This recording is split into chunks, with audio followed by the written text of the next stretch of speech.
ሰላም ጤና ይስጥልን እንደምን አላችሁ የቻናላችን ተከታታዮች።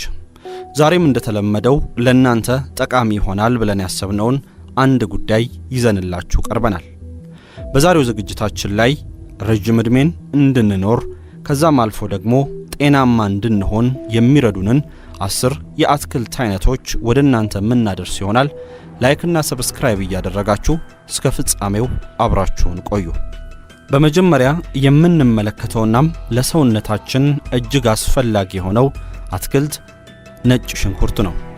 ነጭ ሽንኩርት ለሰውነታችን እጅግ በጣም ከሚያስፈልጉን ዋና ንጥረ ነገሮች ውስጥ በርካታዎቹን በውስጡ ይዟል። ሴሊኒየም፣ ማንጋኔዝና ቫይታሚን B6ን የመሳሰሉ ንጥረ ነገሮች በነጭ ሽንኩርት ውስጥ ይገኛሉ። በተለይም ነጭ ሽንኩርትን ፈጭተን አሊያም ደግሞ አድቅቀን የምንጠቀመው ከሆነ በሽታ የመከላከል አቅማችንን ይበልጥ ከፍ እያደረገው ይሄዳል። ከዛ ባለፈም ደግሞ ሰውነታችን ስራውን በአግባቡ እንዲሰራ ከሚያደርጉ የአትክልት አይነቶች ውስጥ አንዱ ነጭ ሽንኩርት ነው። ነጭ ሽንኩርት ጤናማ ህይወትን እንድንመራ ከሚያደርጉ አትክልቶች ውስጥ አንዱ ከመሆኑ ባለፈ ያለ ዕድሜ የሚመጣን እርጅናም ለመከላከል እጅግ በጣም ወሳኝ ነው። ነጭ ሽንኩርትን ስንጠቀም በሰውነታችን ውስጥ የሚገኙ ያለ ዕድሜያችን እንዳናረጅ የሚያደርጉ በርካታ ሆርሞኖች ይመነጫሉ። እነዚህም ታዲያ ጤናችንን ከመጠበቅ ባለፈ ያለ ዕድሜያችን እንዳናረጅ ያደርጉናል። በተለይም የቆዳ መሸብሸብ፣ የመገጣጠሚያ አካላት ህመምን ለመቀነስ ነጭ ሽንኩርት እጅግ በጣም አስፈላጊ ነው። ከዛ ጎን ለጎንም ደም ግፊት፣ ስኳርና የልብ ህመምን የመሳሰሉ በሽታዎችን ሰውነታችን እንዲከላከል ነጭ ሽንኩርትን ግዴታ መጠቀም ይኖርብናል። ሌላኛው ለሰውነታችን ጠቃሚ ሆነው የአትክልት አይነት ቀይ ሽንኩርት ነው። በእኛ ሀገር ላይ እንደተለመደው በእያንዳንዱ ነገር ውስጥ ቀይ ሽንኩርት እንደሚገባ ይታወቃል። ነገር ግን አብዛኞቻችን ቀይ ሽንኩርትን ስንጠቀም ከመጠን ባለፈ ሁኔታ አብስለን ስለሆነ የጤና ጥቅሙ እየወረደ ይሄዳል። ስለዚህ ቀይ ሽንኩርትን ስንጠቀም በተቻለን መጠን ብዙ ሳይበስል ቢሆን ተመራጭ ያደርገዋል። ታዲያ በቀይ ሽንኩርት ውስጥ ምን አይነት ንጥረ ነገሮች አሉ ብለን ከተመለከትን በተለይም ደግሞ ፖታሺየምና ቫይታሚን B6ን የመሳሰሉ ወሳኝ ንጥረ ነገሮችን ከቀይ ሽንኩርት ውስጥ ማግኘት እንችላለን። ቀይ ሽንኩርትን በአግባቡና በየጊዜው የምንጠቀም ከሆነ በሰውነታችን ውስጥ ሊፈጠር የሚችል እብጠትን በአግባቡ እንድንከላከል ያደርገናል።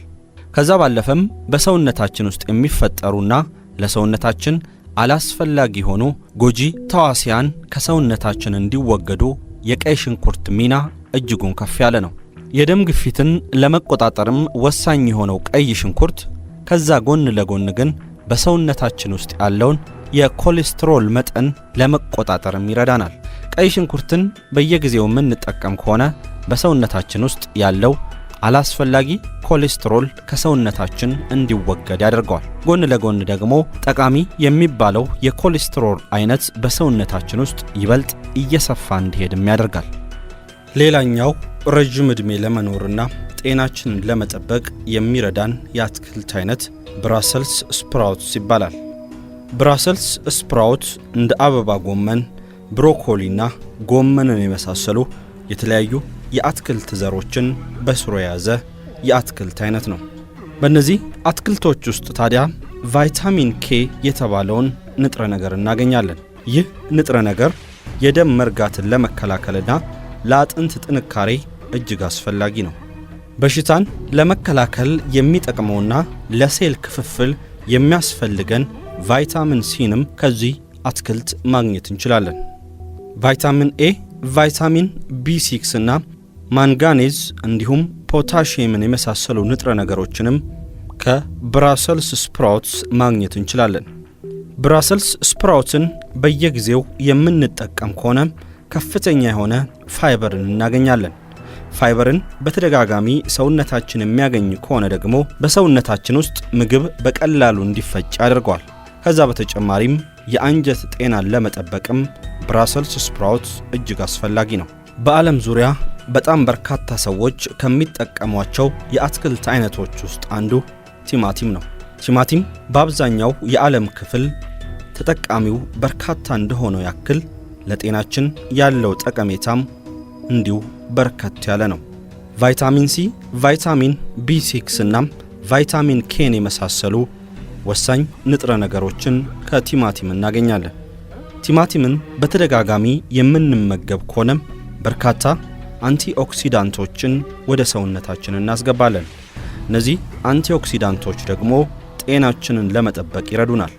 ከዛ ጎን ለጎንም ለቆዳችን ጤናም እጅግ አስፈላጊ ናቸው። ቲማቲምን አዘውትሮ መጠቀም ለበርካታ የጤና ጥቅሞች እጅጉን አስፈላጊ ነው። ቲማቲምን በተደጋጋሚ የሚመገቡ ሰዎች ለደም ግፊት እንዲሁም ልብን ለመሳሰሉ ህመሞች የመጋለጥ ዕድላቸውም እጅጉን እያነሰ ይሄዳል።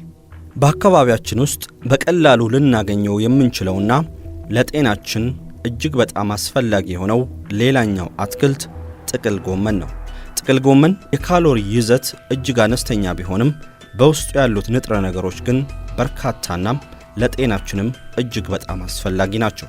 ቫይታሚን ኬ፣ ቫይታሚን ሲ፣ ፎሌት፣ ፖታሲየም እና የማንጋኔዝም ጥሩ ምንጭ ሊሆንን ይችላል። ጥቅል ጎመን ከፍተኛ ፋይበር በውስጡ መያዙን ተከትሎ ለምግብ መፈጨት ትልቁን ሚና ይጫወታል።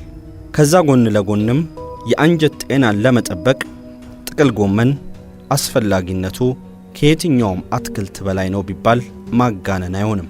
ከፍተኛ ውፍረት የሚያስቸግራቸውና ሰውነታቸውን ክብደት ለመቆጣጠር የተቸገሩ ሰዎችም ጥቅል ጎመንን ደጋግሞ ቢመገቡ ክብደት ለመቀነስና የሰውነት ክብደታቸውን ለመቆጣጠር ያስችላቸዋል።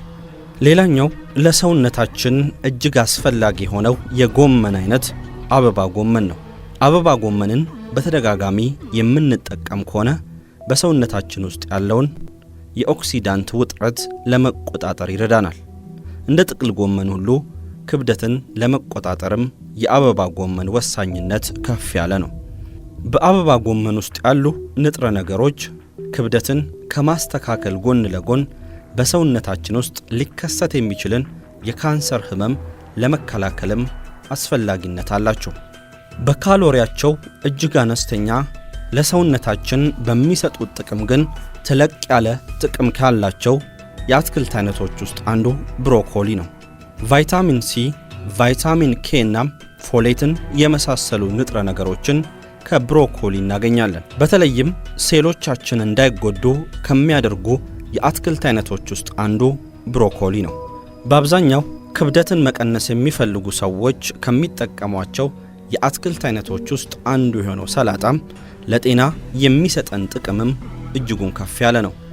ሰላጣ 95 በመቶ በውሃ የተሞላ ስለሆነ በሰውነታችን ውስጥ ያለውን የፈሳሽ እጥረት ለመሙላትም ሰላጣን በተደጋጋሚ መጠቀም ይኖርብናል። ሰላጣን በተደጋጋሚ የምንጠቀም ከሆነ ለአጥንት ጤናችን፣ ለዓይናችን ጤናም እንዲሁ አስፈላጊ ንጥረ ነገርን ይዟል። ቃሪያም በተመሳሳይ ረጅም ዕድሜ እንድንኖርና ጤናማ እንድንሆን ከሚያደርጉን የአትክልት አይነቶች ውስጥ አንዱ ነው።